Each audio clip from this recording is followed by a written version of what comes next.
Gemeente, baie goeiemôre.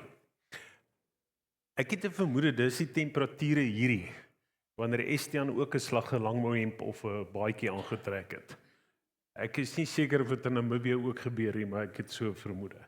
Ek hoop julle het warm gebly en nie te koud gekry nie, maar dit lyk my die koue is hier, so die manne het donderdag aan die eerste droewors gehang. Hulle weet mos nou dis tyd. Dankie Bok. So julle sal reg wees. My gebruikelike storie.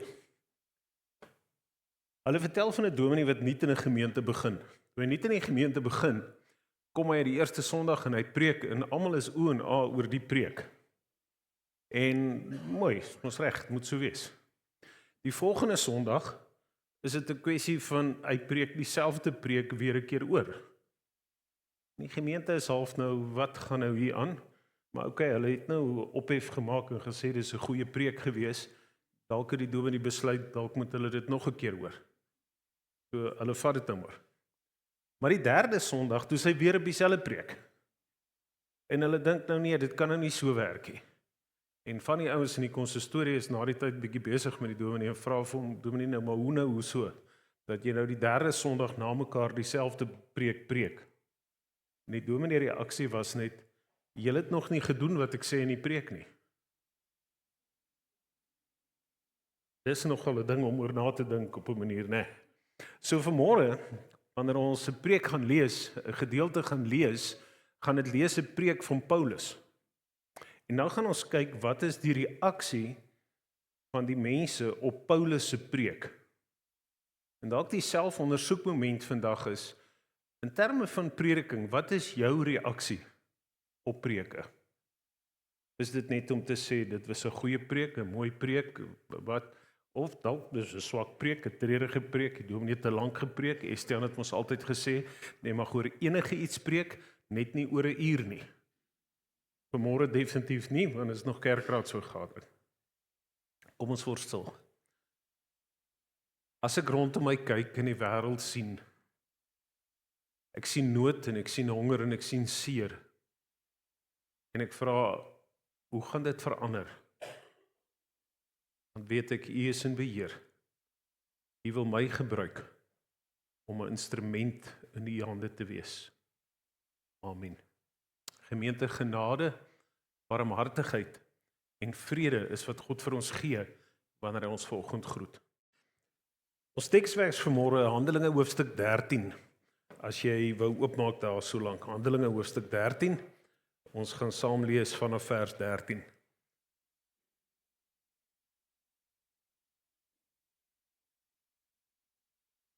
Dit is vir my die interessantste hoe hulle aan verskillende goed dink en terminologie bymekaar sit. Maar partykeer moet 'n mens nie iets oordink nie, né? En ek wonder nogal, wat is jou spontane reaksie, wat in jou gedagtes opkom wanneer 'n mens vra soos hierdie vraag? Wat hy aangaan. Voor ons begin, kom ons lees saam. Ons Here, dis vir ons goed vanmôre om saam met die kerkgebou te wees. Dis vir ons goed om as broers en susters hier bymekaar te kan wees, beskik te wees, teen iemand naby my te hê, dalk iemand wat my kan vashou. Maar Here, wanneer ek dalk alleen hier is, dat ek weet U is by my. U hou my vas. Ek sien sommer die een wat vanmôre sy sagte speelgoedjies lekker hier vashou by hom. Dis goed om te sien. Dankie dat ons kan behoort aan 'n gemeente, aan mense wat deel vorm van ons lewens, wat mekaar in die geloofsreis kan bemoedig, kan aanmoedig, kan help, kan dra waar nodig. Here, wanneer ons vanmôre by mekaar is, dan is ons gedagtes by so baie mense van wie ons weet, wat in die hospitaal is, wat siek is, wat 'n moeilike week agter die rug het. Op verskillende maniere, Here, is die lewe nie altyd saggies met ons nie. Maar weet ons dat dit is U wat ons kom toevou. Dis U wat ons tuis laat kom hier in die erediens. En ons gebed vanmôre is, Here, dat U met ons besig sal wees, dat U met ons sal praat. Dat ons regtig sal weet dat dit U is wat ons genooi het, ons hier gebring het. En dat dit nie net 'n dominee se woorde is nie, maar dat dit U woorde is wat na ons toe kom. Mag dit woorde wees wat in ons harte vassteek. Woorde wat ons lewens aanraak en in ons lewens vorm en verander, om meer en meer te wees soos wat U wil hê ons moet wees. Om meer en meer te verstaan dat ons lewe nie vir onsself nie, maar vir U. Dat daar in wat ons doen en wat ons besluit en waarmee ons besig is, meer is as net of ek dit wil of nie wil doen nie. Maar dat daar getuienis in is. Dat dit wat ek doen, dikwels 'n boodskap oordra, dat dit ander mense dalk nader aan U kan bring. Seën ons vanmôre, Here, as ons saam lees, maak dit vir ons 'n goeie ervaring. Ons bid dit in Jesus naam. Amen. Ek lees vir ons Handelinge 13 vanaf vers 13 tot en met vers 52. Paulus en sy reisgenote het van Pafos af weggevaar en Perge en Pamfilië bereik. Daar het Johannes hulle verlaat en na Jerusalem teruggekeer. Hulle het van Perge verder gegaan en by Antiochië en Pisidië aangekom en op die Sabbat die sinagoge binne gegaan en gaan sit. En na die voorlesing van die wet en die profete het die leiers van die sinagoge 'n boodskap na hulle gestuur met die woorde: Broers, as julle 'n woord van bemoediging vir die volk het, sê dit. Paulus het opgestaan, 'n handgebaar gemaak en gesê: Israeliete en Godvreesendes, luister. Die God van hierdie volk Israel het ons voorouers uitverkies en het hulle tydens hulle verblyf as vreemdelinge in Egipte tot 'n volk verhef, hulle met uitgestrekte arm daar uitgelei en hulle ongeveer 40 jaar lank in die woestyn verduur. In die land Kanaan het hy 7 nasies uitgedelg en hulle land as 'n erfdeel aan ons voorouers gegee. Dit het ongeveer 450 jaar geduur. En daarna het hy rigters gegee tot by die profeet Samuel en hierna het hulle aangedring op 'n koning en God het Saul, die seun van Kis, 'n man uit die stam van Benjamin, vir 40 jaar aan hulle gegee. En nadat God hom as 'n koning verwyder het, het hy Dawid tot hulle koning gemaak. Oor hom het hy soos volg getuig: In Dawid die seun van Isai het hy 'n man na sy hart gevind, wat al my wilsbesluite sal uitvoer. Uit hierdie man se nageslag het God vir Israel in ooreenstemming met sy belofte Jesus as verlosser voortgebring. Voor Jesus se openbare optrede het Johannes aan die hele volk Israel die doop van bekering verkondig. En toe Johannes aan die einde van sy loopbaan gekom het, het hy gesê: Wie dink julle is ek? Ek is nie hy nie, maar kyk na my, kom niemand wie se sandale ek nie werd is om van sy voete los te maak nie. Broers, kinders van Abraham se geslag en die Godvreesendes onder julle, aan ons is die boodskap van hierdie verlossing gestuur. Want die inwoners van Jerusalem en hulle leiers het hom nie erken nie en deur hom te veroordeel, het hulle die uitsprake van die profete wat elke Sabbatdag gelees word, in vervulling laat gaan. En hoewel hulle geen grond vir die doodstraf kon vind nie, het hulle tog by Pilatus daarop aangedring dat hy tereggestel word. En toe hulle alles uitgevoer het wat oor hom geskryf staan, het hulle hom van die kruishout afgehaal en in 'n graf neergelê. Maar God het hom uit die dood opgewek. In die loop van baie dae het hy verskyn aan hulle wat saam met hom van Galilea na Jerusalem gereis het en wat nou as sy getuies teenoor die volk optree. En ons verkondig aan julle die boodskap dat God die belofte wat aan die voorvaders gemaak is vir ons, hulle kinders, vervul het deurdat hy Jesus laat opstaan het, soos daar in die 2de Psalm geskryf staan. Jy is my seun, vandag het ek jou verwek. En omdat hy hom uit die doodheid sou opwek, sodat hy nooit weer na ontbinding terugkeer nie, het hy soos volg gesê: Ek sal aan julle die heilige en betroubare beloftes van Dawid gee. Daarom sê hy ook in 'n ander Psalm: U sal 'n heilige nie ontbinding laat beleef nie, want Dawid het nadat hy uit sy eie geslag volgens God se raadsbesluit gedien het, gesterf en is by voorvaders begrawe en hy het ontbinding beleef, maar hy vir wie God opgewek het, het nie ontbinding beleef nie. Julle moet dus weet, broers, dat dit deur hierdie man is dat die vergewing van sondes aan julle verkondig en dat julle elkeen wat glo deur hom geregverdig word van alles waarvan julle deur die wet van Moses nie geregverdig kon word nie. Sorg dat wat in die profete gesê is nie met julle gebeur nie. Kyk, julle spotters staan verstom en gaan te gronde. want julle is tyd doen. Ek het iets daad wat julle beslis nie sal glo nie, as iemand dit vir jou vertel nie. Toe Paulus en Barnabas buite kom, het die mense gesmeek dat hierdie dinge op die volgende Sabbat ook aan hulle vertel word.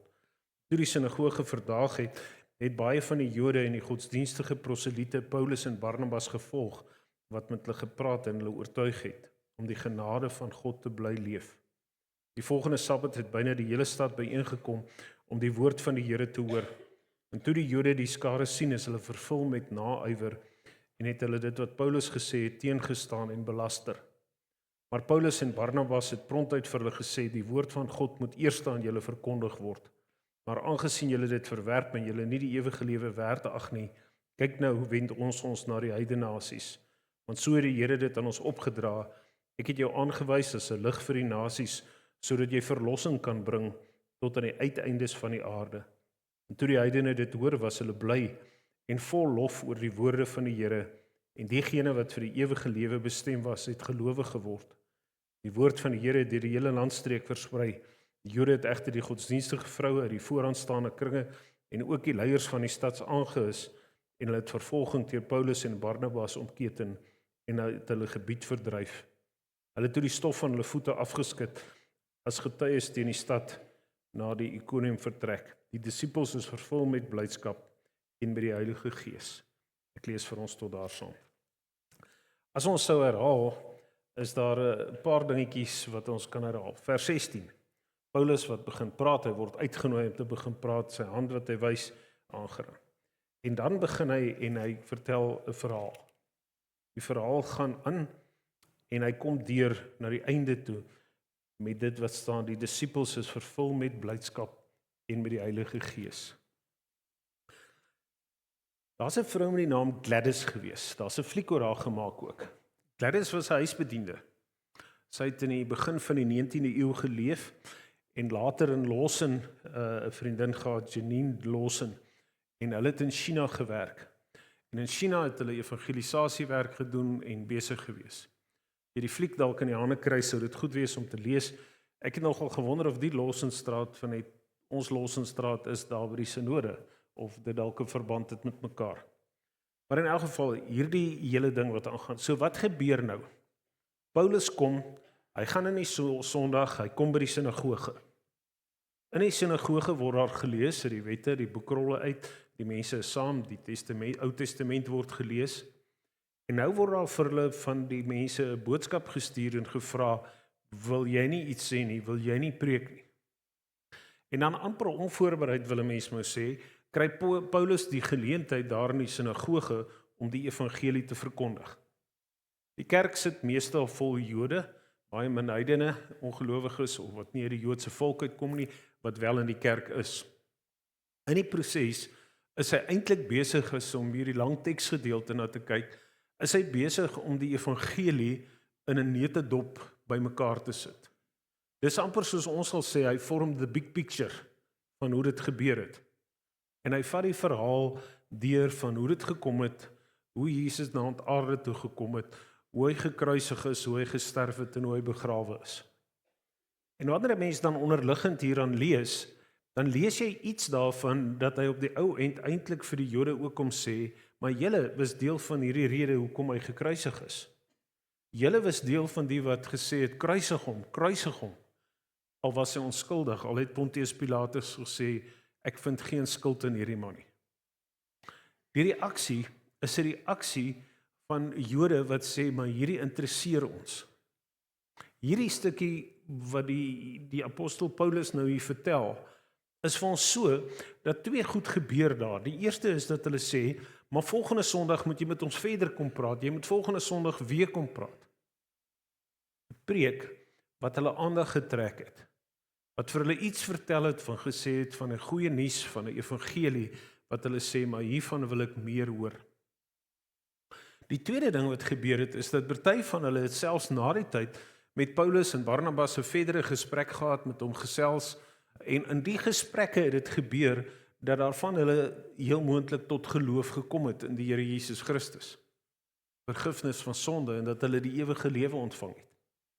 En daarom het hulle iets gehad op die ou end om te verstaan en wat Paulus hulle met hulle gedeel het van, dis uit genade alleen dat jy gered word.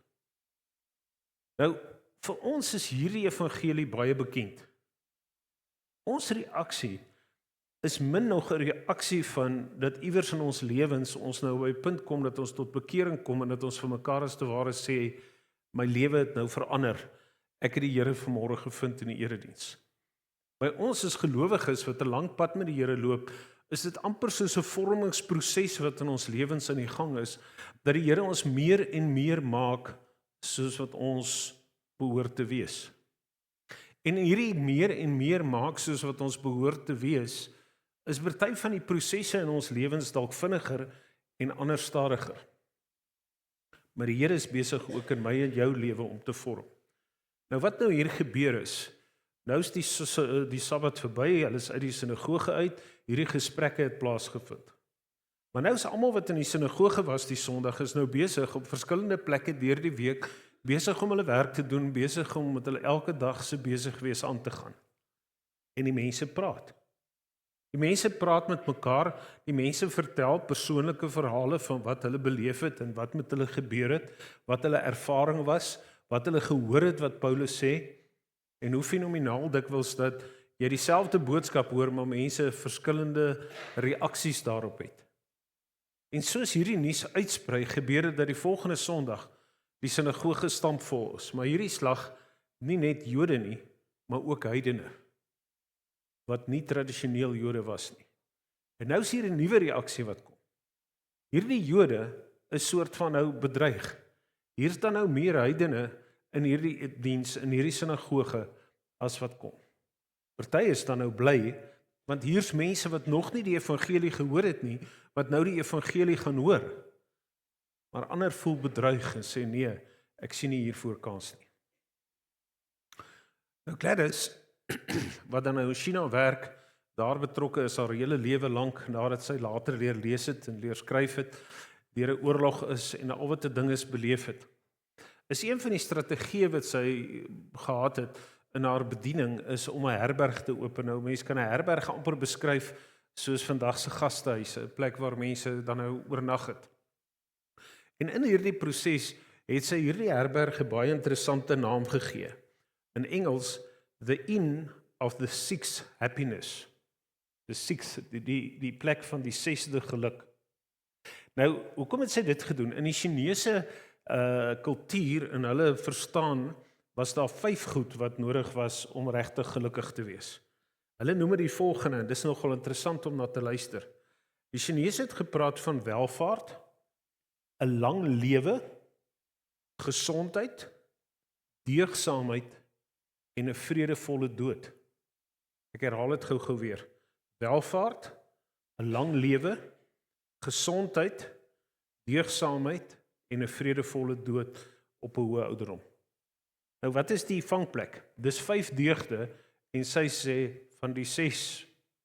So wat het gebeur wanneer mense by haar in die herberg sou oorslaap, by haar sou kon weet, dan sê hulle, ons verstaan nie. 5. Hoekom sê jou herberg 6? En dan sê daai 6ste een gebruik om vir hulle te vertel oor die verlossing in Jesus Christus, om werklike vreugde te kan bely. Hoorie wat het sy gedoen? Sy het eintlik 'n geleentheid geskep om telkens oor die evangelie te kan praat, om te kan vertel van watter verskil die Here Jesus in my en jou lewe maak. In ons lewens gaan die meeste van ons, wanneer ons sê, ons bely Jesus Christus as ons verlosser. As 'n mens sou lewe en besig is deur die week, en partykeer baie besig, en partykeer ontsteld, en partykeer slegte goed met ons gebeur, want ons lewe in 'n regtig stikkende wêreld daar buite. 'n Wêreld wat nog hier is en waarin ons leef, omdat die Here juis nog kans gee om sy koninkryk te laat kom.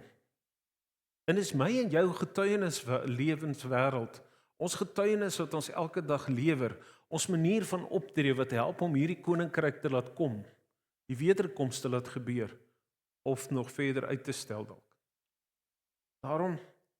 Daarom wanneer gelowiges so besig is om te getuig, dan is dit juis in hierdie antiogie, wat mense, 'n klomp mense gesien het, en gesien het, maar in hierdie mense sien ons iets anders. Dis iets in hierdie mense se lewe, se optrede, se besig wees, wat anders is. Daarom sal jy in Handelinge lees, dat in Antiochië is die gelowiges die eerste keer Christene genoem. Vir die eerste keer het die gemeenskap, mense rondom hom, hierdie ouens gekyk, en hulle 'n naam begin gee. Ons het hulle Christene genoem, in hoe hulle optree en hoe hulle besig is. Jy sien, en nou, wat nou verder gebeur in die verhaal, is eintlik 'n hartseer stuk verhaal. Want hierdie verhaal se verloop verder, is omdat hierdie mense nou 'n boodskap hoor wat hulle nie pas nie. Iets hoor wat hulle uit hulle ongemaksone uitdryf. Het hulle begin en 'n proses begin waarin Paulus en Barnabas op die ou uit die stad uitgedryf is. Nou van 'n punt van ons wil meer hoor, van 'n punt van mense wat hulle lewens vir die Here gee, tot 'n punt om sê gee nog 'n erediens, gee volgende keer kom praat nog met ons hieroor, tot 'n punt om te sê kom uit ons lewens uit. Selfs ons wil julle stenig as julle hier sou bly. Vir die evangelie natuurlik geen probleem nie. Want dit beteken Paulus en Barnabas gaan waar hulle gaan en waar hulle besig is, steeds besig om die evangelie te verkondig. In ons lewens gebeur iets. Iewers hoor ek en jy die evangelie. Hoor ek en jy die verhaal van Jesus Christus.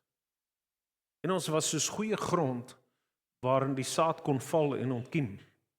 Mense sou dit mooier kon sê en sê, ons ontvanklik gewees om die woord te kan ontvang en dit te kon hoor. Iewers in die proses het daar 'n dag, 'n tyd gekom, verlede week se preek, 'n tydperk in jou lewe gekom, wat ek en jy die Here as saligmaker, as verlosser ontmoet. En wat dan gebeur is, dan is dit as 'n jong Christen, 'n jong gelowige, wat jy bly groei. Jy dalk mense in jou lewens gehad, wat jou begelei, wat jou help, wat jou leer, wat vir jou voorbeelde is, en het jy gegroei en ontwikkel in die geloof. Ek sou in my lewe, in my hoërskoolloopbaan, kon dink aan 'n paar predikante wat dit sou kon doen. Nou voor ek te ernstig raak, die een oom se naam met skoolverlaterskampe was oom Pens, om voor die hand liggende gebeure, nee. Sy magie was 'n bietjie groot. So wat toe gebeur is, hy kry toe 'n doktorsgraad. Soos hy verder geleer het. Toe noem ons hom nie meer oom Pens nie, toe noem ons hom dokter Buik. Dit klink mos nou reg. So toe dokter Buik. Dokter Buik was so 'n persoon, lyk my ek het sy voorbeeld te ver gevolg, lyk dit vir my, ek moet nog kyk na die doktersgraad dalk. Maar sommer so ligter trant. So wat doen Gladys? Sy is in haar lewe besig om haar elke dag se lewe so in te rig, dat sy die evangelie kan verkondig. Dis asof daar in haar bestaan, in haar menswees, 'n brandende begeerte is, om met mense in gesprekke te kan gaan oor hulle geestelike lewe. Nou daaroor wil ek dalk gou net 'n ding of wat sê. Ek onthou 'n klasmaat van my, hy het die vermoë gehad om altyd die verkeerde karre te koop. Hy het altyd met die goed gesukkel wat altyd breek en te kere gaan. En eendag staan hy onder die enkelkap en hy's nou hier en hy sukkel met die ding en iemand kom met hom en iemand vra vir hom, as jy nou vandag sou sterwe, is jy gered? In dieselfde oomblik wat hy nou opkom, stamp hy sy kop, want wie's nou met hom hiermee in die gang en kom maar woorde wat uit wat nie goed klink nie. Die gesprek het nie goed begin nie. Hoe 'n mens gesprekke voer met mense, hoe 'n mens geleenthede bedoel, die aanvoeling het van die regte moment om met iemand oor iets te praat, wil ek amper sê is heilige gesprekke, heilige momente. Want wanneer jy met iemand begin praat oor hy of sy se verhouding met die Here, is dit heilige momente en is dit partykeer goed om te luister, goed om te wag. Partykeer gaan iemand gereed wees om 'n tree te gee. Maar die belangrike is dat dit nie ek en jy is wat die werk doen nie. Dis nie ek en jy wat mense se lewens omdraai nie. Dis die Here wat dit doen. Ek en jy is die instrumente wat in my optrede, in my praat, in my vertel, dalk partykeer 'n rol speel daarin in iemand se lewe. 'n Rol speel dat iemand dalk iewers op 'n positiewe manier kan reageer. Sonde en die vergifnis van sonde is 'n sleutelding in ons verlossing. Daarom begin dit by hoe groot my sonde en ellende is, hoe ek daarvan verlos kan word, hoe om 'n dankbare lewe te kan hê. En dis iets wat elkeen van ons as te ware moet verstaan. Maar dalk vanmôre 'n bietjie 'n moeiliker vraag net. As iemand nou vanmiddag oor jou pad sou kom of iewers jy met iemand so heilige gesprekke en iemand sê vir jou, help my, ek wil my lewe vir die Here gee. Is jy gereed om dit te kan doen? Kan jy iemand daardie pad wat jy geloop het ook voorstel en wys? Of is dit die vraag wat ouens partykeer het te sê, wag, laat ons eers die dominee bel of die dominee se telefoonnommer kry. As gelowiges beteken dit ek en jy is elkeen iemand wat iewers in iemand se geestelike lewe 'n rol kan speel en iewers kan kom en vir iemand sê, kom ons doen saam 'n gebed en ons gee ons lewens opnuut vir die Here. Nou net weer wat ons verlede week ook al vir mekaar gesê het. Daar's 'n eenmalige bekering, een keer in jou lewe, maar daar's ook 'n daaglikse bekering om elke dag weer en weer te sê, Here, vandag wil ek leef soos wat U van my vra. Vandag wil ek doen dit wat U van my vra. Maak my oop daarvoor. Maak dit dat ek kan sien wat U wil hê ek moet doen. 2 reaksies. Vanmôre het baie mense dalk wakker geword. Daar was by hulle verskillende reaksies. Party het gesê die bed is heerlik warm, ek gaan die hele week nie laat geslaap kry nie, ek gaan in die bed bly, net hier. Ander het reageer en gesê, ek gaan opstaan, ek gaan maar vir my warm aantrek, ek gaan kerk toe kom. 'n boodskap gekry, 'n bepaalde ding, 'n bepaalde saamwees met mekaar tussen gelowiges. Mense wat sommer net kom groet en vriendelik is, mense wat vir jou vra, hoe gaan dit? Mense wat sommer net saam met jou staan en 'n koppie koffie drink, 'n koppie tee drink, om dalk saam 'n broodjie te smeer en sê, ek doen dit vir iemand wat in nood is hierdie week. Om dalk te beplan van iets wat ons gaan doen, om kerkraadsvergadering te hê, waarin ons saam dink, hoe doen ons dit wat God vir ons vra, waarmee ons moet besig wees in hierdie wêreld. Reaksies. Ek en jy kan reageer vanmôre. Ons kan huis toe gaan. Ons kan gaan sê, dit was 'n goeie of 'n mooie preek. Maar dalk kan jy 'n volgende tree vat. 'n volgende tree vat en sê 'n heilige moment betree. En vir iemand sê in die gesprek begin en sê, weet jy wat ek gister gehoor het en wat die Here in my lewe gedoen het, vir my gesê het, was dit en dit en dit. En hoor hoe sê ek dit? Dis nie jy moet jou bekeer, jy moet jou lewe verander, jy moet dit nie. Dis nie aanvallend nie. Dis op 'n baie persoonlike vlak wat ek doeteenvoudig sê, wat het die Here vir my beteken? Wat het ek gehoor in 'n erediens? Geloofsgemeenskap, 'n gemeente, groei nie omdat 'n dominee dalk goed preek of 'n dominee dit doen nie. Maar hy groei oor gemeentelede, oor gelowiges, lidmate wat geloofwaardig leef waar hulle elke oomblik van elke dag is. Sodat mense kan sien, maar hierdie is gelowige mense. Ek sluit af met 'n storie. In Kuruman was 2 manne wat by een besigheid gewerk het, 'n groterige besigheid waar hulle gewerk het. Hulle het die byname by die werk gekry van die 2 Marutis. Doeteenvoudig oor die manier hoe hulle geleef het, hoe hulle gepraat het, hoe hulle getuig het. Het die mense rondom hulle gesê, dis 2 Marutis hierdie. Hulle is nie iewers gelegitimeer, opgelei, bepaal dit nie.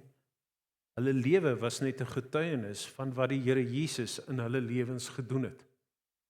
En hulle was die wat omgegee het, wat 'n verskil gemaak het, wat sou kon gesels, wat partykeer moes vermaan en sê nee, ons kan nie so maak nie, ons moet nie so praat nie. Hulle het getuig waar hulle ook al is. Hoe reageer jy, nie net vanmôre op 'n erediens of op 'n preek nie, maar hoe reageer jy op prediking, op die boodskappe wat jy van die Here af ontvang? Amen. Onse Here, ons is bevoorreg om gereeld uit die woord uit boodskappe te hoor, op verskillende maniere, op verskillende plekke. Ons het keuses van waar ons is en waar ons na 'n boodskap luister.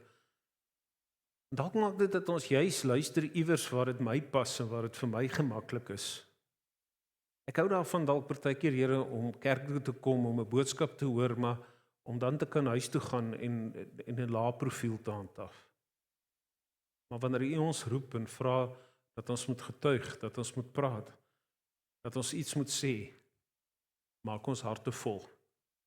Dat die liefde wat U in ons harte uitstort vir ons so groot en baie sal wees, dat dit as te ware sal oorloop, dat mense iets daarvan kan sien. Dat mense dalk in hierdie week iets sal sien van, maar jy's anders. Wat het Sondag, wat het hierdie naweek met jou gebeur? Here, dankie dat ons U getuies mag wees. Maak nie vir ons sin nie. Hoekom U ons as mense wil gebruik nie? Want U kon eerder engele gebruik, hulle sou beter doen en dalk meer gehoorsaam wees. Maar U gebruik ons, help ons, om ook in hierdie week deur U gevorm te word, deur U gebruik te word, sodat ons U instrumente kan wees. Wees met hulle wat nood het, wat swaar kry. Wees met hulle in die hospitaal. Wees met hulle wat U werk doen. Wees met leraars, met dominees, met pastore, verskillende mense wat op verskillende plekke vanoggend die woord moet bedien en besig is om dit te bedien. Wil U seën gee op die verkondiging van U woord. Ons bid dit in U naam. Amen.